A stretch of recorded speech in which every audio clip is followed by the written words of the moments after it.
pays des merveilles.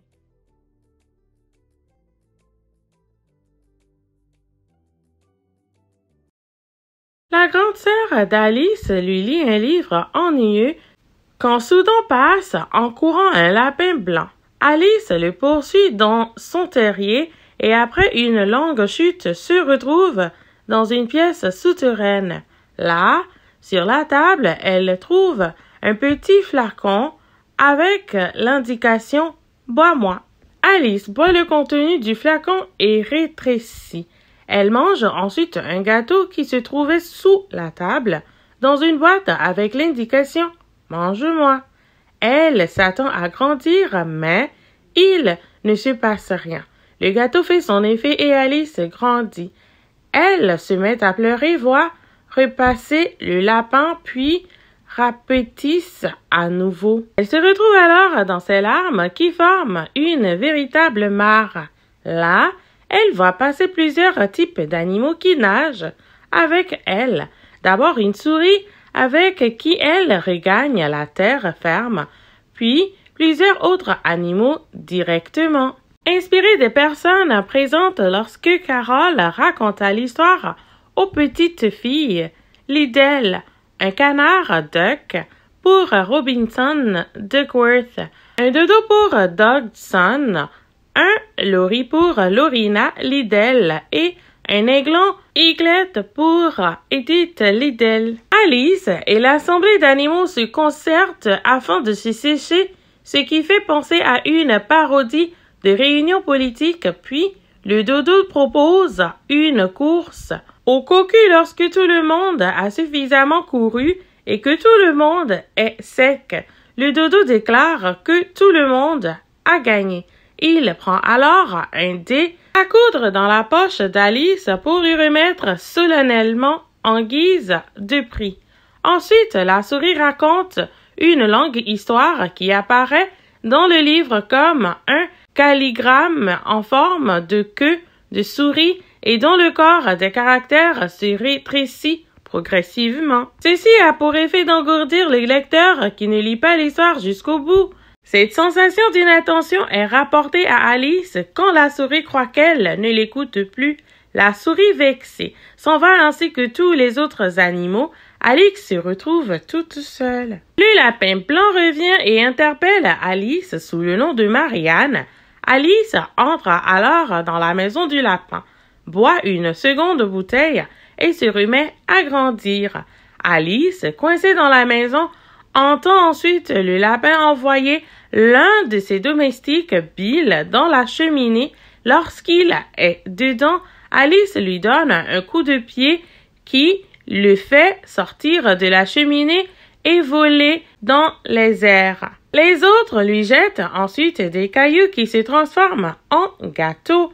Alice en mange un et rétrécit. Elle s'enfuit, rencontre un petit chiot, puis plus tard un ver à soie fumant un narguilé sur un champignon. Alice parle avec le ver à soie, puis lui récite le poème « Vous êtes vieux, père William », qu'elle déforme complètement, dit ça.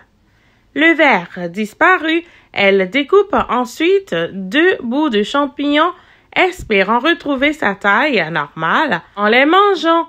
Avec le premier, sa tête se retrouve au niveau de ses chaussures. Son corps disparaît avec le second. Son cou s'allonge terriblement et sa tête se retrouve au-dessus des arbres.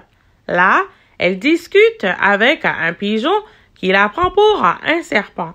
Nouveau problème d'identité. Puis se décide à grignoter progressivement ce qui lui reste de morceaux de champignons jusqu'à retrouver une taille de 20 cm pour ne pas effrayer les gens qui habitent ici. Dans ce chapitre, Alice entend pour la première fois parler de la reine et rentre chez la duchesse. Dans la maison, il y a un chat du comté de Chester, une cuisinière de la duchesse qui berce en le secouant violemment un bébé qu'elle appelle Cochon. Au bout d'un moment, Alice se voit confier le bébé s'en va avec lui et celui-ci se transforme en cochon. Elle le laisse sur la route puis rencontre le chat du comté de Chester qui possède un sourire figé sur une branche, parle avec lui et demande son chemin. Le chat lui explique les différentes routes et disparaît. Alice s'avance ensuite vers la maison du lièvre de Mars.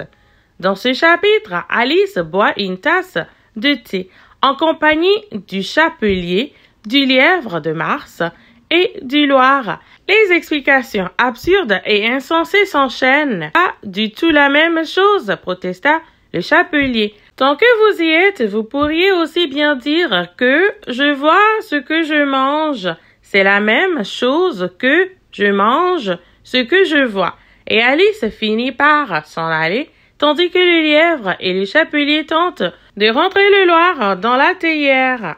Alice retrouve ensuite la pièce du chapitre 1, prend la clé qui est sur la table et ouvre une petite porte de 20 cm en mangeant du champignon. Elle rétrécit encore et passe par la porte pour arriver dans un grand jardin lumineux. Alice est confrontée à 3 jardiniers en forme de carte à jouer, peignant des roses blanches et rouges. La reine les surprend et ordonne qu'on leur coupe la tête. Ensuite, une partie de croquet est engagée dans laquelle les maillets sont des flamants vivants, les boules des hérissons et les arceaux des soldats courbés en deux. Pendant la partie où la reine gagne en trichant, la tête du chat réapparaît. Ensuite, une controverse entre le roi, la reine et le bourreau quant à la manière de couper une tête sans corps, celle du chat. Par exemple, il enseignait le rire et le chagrin où il faut substituer d'autres mots dont la prononciation est analogue, à savoir He taught Latin and Greek. Il enseignait le latin et le grec. La tortue fantaisie et le griffon racontent ensuite à Alice comment se danse le quadrille des homards, puis Alice propose de leur raconter son histoire depuis sa chute dans le terrier du lapin. Arrivé à l'anecdote de la poésie transformée, vous êtes vieux, Père William. Elle essaie de réciter d'autres poésies qui sont une fois de plus transformées par sa bouche. La tortue fantaisie décide de lui réciter une vraie poésie, mais elle est interrompue par l'annonce du début d'un procès. Alice assiste au procès où réapparaissent plusieurs personnages rencontrés au fil de son aventure. Le lapin blanc, le roi qui fait le juge, la reine, Bill le lézard qui fait partie du jury, le chapelier, le Loir et le lièvre de Mars, tous les 3 témoins, la cuisinière. Soudain, Alice se remet à grandir, puis le lapin blanc la cite comme témoin. Alice, qui a grandi, commence par renverser le blanc des jurés, puis est accusée par le tribunal. Une discussion est commencée pour savoir si oui ou non Alice est coupable. La reine finit par ordonner qu'on lui coupe la tête au moment où Alice a retrouvé sa taille normale. Les cartes à jouer se jettent néanmoins sur elle et Alice se réveille couchée sur un talus, la tête sur les genoux de sa sœur. Le texte se termine par l'évacuation d'une vision de la grande sœur qui imagine les personnages du rêve d'Alice et retombe ainsi en quelque sorte dans l'enfance.